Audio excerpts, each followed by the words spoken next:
Hello mga palangga! Masayang buhay sa ating lahat. Kumusta kayo dyan? Welcome to my channel again. For today's video ay mag-bake ako ng cake. Wala talaga akong plano magawa ng video. Pero naisip ko, gawan ko siya ng videos. Kaya ito hindi na umpisan. Ano to siya? White eggs. Yan.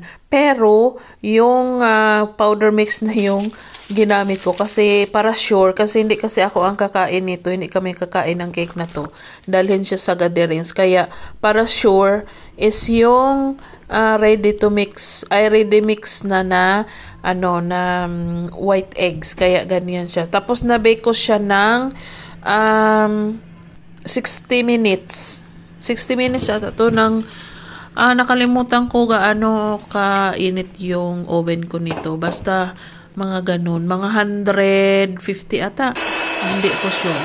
So ayan, naggagawa ako ng cream. Hindi ito masyadong matamis kasi itong cream hindi ko siya nilagyan ng sugar.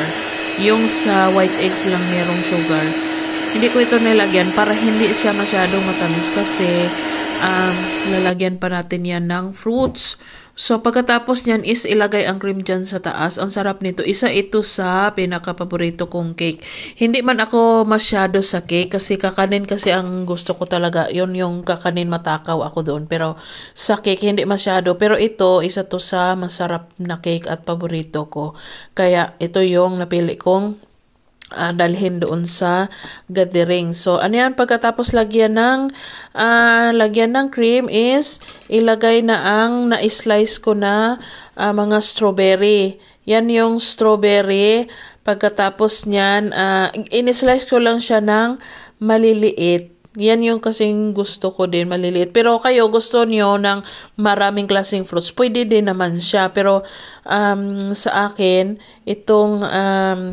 itong strawberry ang nilagay ko at saka itong blueberries.